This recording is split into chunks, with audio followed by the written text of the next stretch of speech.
She looked at me while we were on the ski lift and said, "You do realize why I might be sick all the time, right?" At that moment, we kind of both realized that she was pregnant. We were at the at Nikki's doctor and having a ultrasound that was meant to help determine what her due date would be. And the person who was doing the ultrasound put the probe on her belly. My husband starts turning towards the ultrasound screen, and he is trained in reading ultrasounds. So his immediate reaction was, "Oh no!" I sort of knew what I was looking at when I saw the two little bubbles instead of one little bubble. He saw immediately. We knew right away that we were having twins. I remember distinctly the doctor saying, 32 weeks is your goal. And I thought, okay.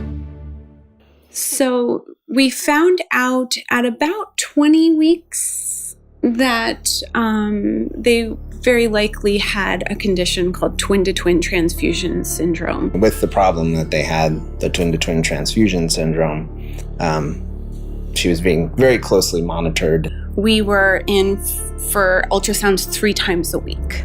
I went into my perinatologist's office Friday morning for an ultrasound, went home, and later that afternoon on Friday, he called and said, "I want you to go to the hospital this evening, but we'll do another ultrasound first thing tomorrow morning." I went in for that ultrasound at 8:30 in the morning, and I'll never forget when the doctor said, "You're going to surgery right now."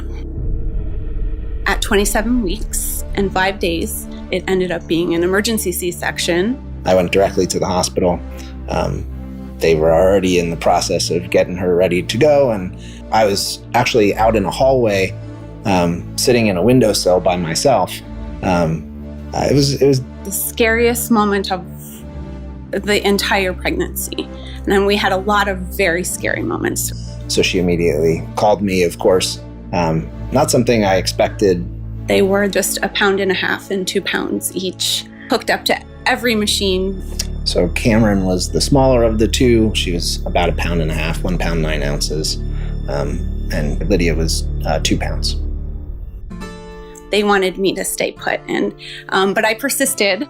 And sure enough, I did get to be wheeled in to see the babies. And it was a very, very overwhelming. Lots of tubes, lots of wires, lots of machines. Definitely a bit overwhelming. While they were in the incubator, we were able to reach in and touch them. Basically, you would just put one arm into the incubator and just kind of lay your hand across a part of their body. Holding the babies for the first time was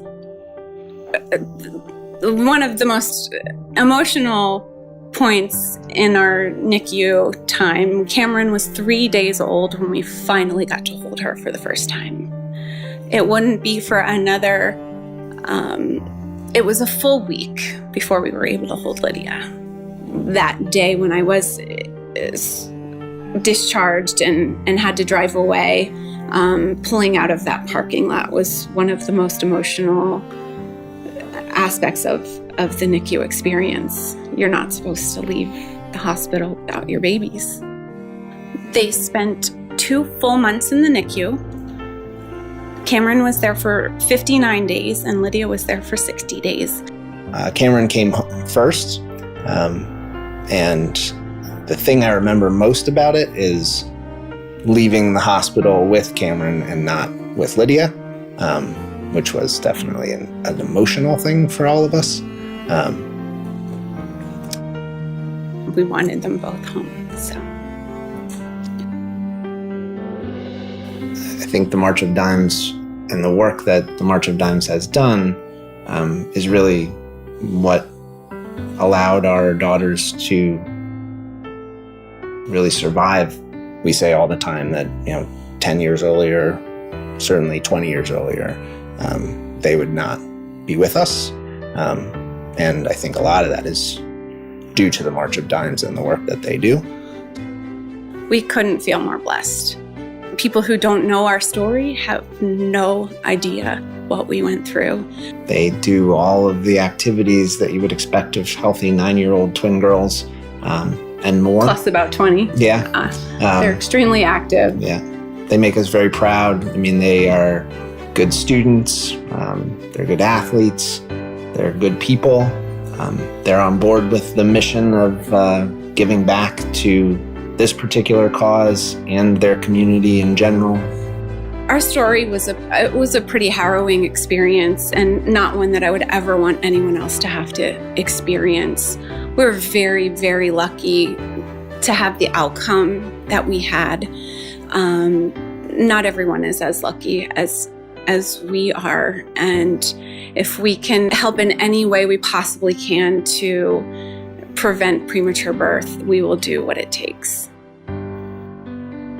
Thank you, March of Dimes.